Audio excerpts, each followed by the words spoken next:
Hey everybody, welcome back to Mug Made Math. Today we're going to tackle some probability.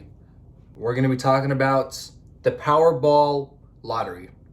Now, this video isn't meant to be like a PSA against contributing to the lottery. I myself, after studying math, I do feel like the lottery is a very poor way to use your money, but I want to talk about why. So I'm sure at some point you guys have been curious, and maybe you've Googled what are my odds of winning the Powerball lottery, and you've seen that they're about 1 in 292.2 million, or somewhere around there. Today we're going to be going over how do you calculate that figure, and how can we better understand this math. So the way it works is you need to choose 6 different numbers, and you have to get all 6 of these right in order to win the Powerball. So what you have to do is you choose 5 separate numbers from 1 to 69, and then you choose one number from 1 to 26, right? And if you get all of those numbers correct, then you win. The way this works is the numbers don't repeat, I believe. I'll throw up some instructions on screen. I believe the numbers don't repeat, and I believe you can choose them in any order. That's going to be important soon. Let's say the numbers were 1, 2, 3, 4, 5, and then 26 for simplicity's sake. So if you write down 1, 2, 3, 4, 5, 26, or you wrote down something like 2, 4, 1, 3, 5, right? You still have the correct numbers in a different combination, right? So in this sense, we say order doesn't matter. So we're going to treat this as a combinatorics problem. So we're going to use some combination mathematics in order to figure this out. So let's think about how we're going to calculate this. I'm not going to put the 1 over for all these numbers. We'll do that at the end.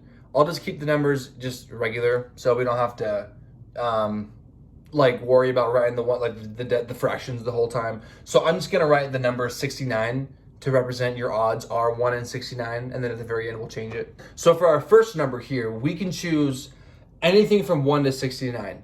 That means for the first number, we have 69 choices available.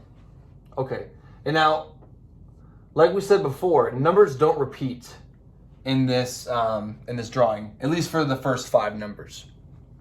So that means that if we've already chosen a number, right, for the next number, we actually don't have 69 choices because one of those is going to get taken. So we only have 68 choices for the next number. So we do 69 times 68, and we repeat this for all 5 numbers. We do -1 each time, right? Because now we have 2 numbers that we've chosen. Those 2 can't show up again, so now we only have 67 numbers now for the third one, right? So 67 times 66 times 65. Okay.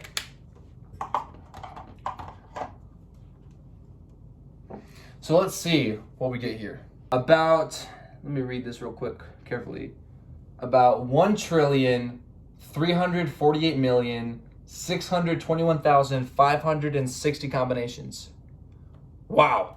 Now, the thing is, we said before the order doesn't matter, right? So now we got to think, well, how many ways can we arrange these 5 numbers, right? And the way we do the mathematics on this is we use something called factorials, where we multiply by a number, and then we subtract 1, and we keep multiplying until we get to the end. Now, I have an example for you here. 4 factorial. This is equal to 4 times 3 times 2 times 1. This is equal to 24. Now, you might think, okay, cool, what does that do? Well, these are actually pretty useful in a lot of circumstances. For example, let's say that you and your friends or your family are going out to eat, and let's say there's 4 of you going out to eat. Now, the way I like to think about this is 4 factorial, which is 24. This tells you the amount of ways that you guys could be shuffled at this table. So you guys go and you sit down, there's one combination. You and your friend flip, there's another combination. And you keep going through all the possibilities until you've exhausted all of them. And that would be 24 in total, right? So we can do the same thing with this value here, right? So we think, well, how many ways can we get these 5 numbers? Well, we can write them out 5 factorial different ways, which would end up being, and if we do the math on this, 5 factorial, which is 5 times 4 times 3 times 2 times 1, or 5 times 4 factorial, it's the same thing, right? 5 times 24 is 120.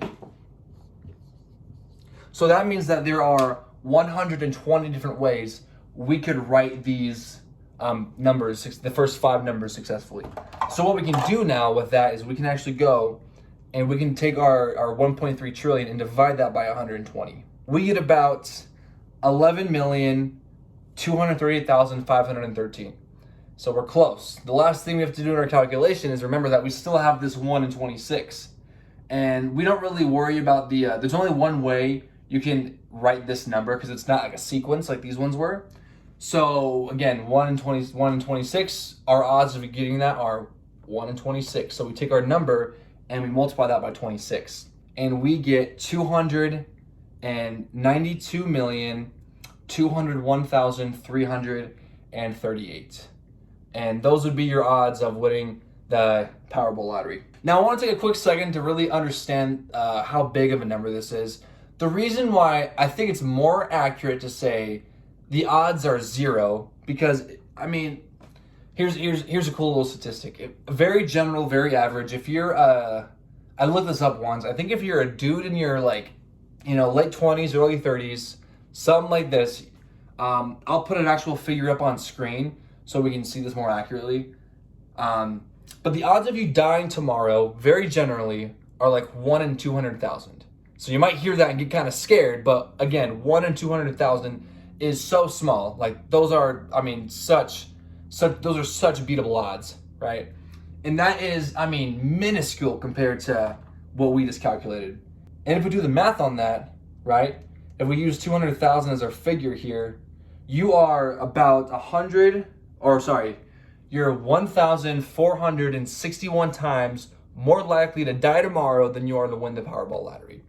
So yeah, if you do the lottery, you're not gonna win. The odds are so unbelievably small. I think it's more accurate to say impossible. I like the word impossible with this because it's so much more mathematically accurate than the words improbable. So yeah, if I were you, I would not buy lottery tickets. This is one example. You're gonna lose your money. You're not investing anything. Again, but hey, it's your choice. If you have fun, I suppose that's good. But again, yeah, you're not gonna win. So don't contribute to the lottery, please. And yeah, I'll see you guys in the next video. Thanks for tuning in.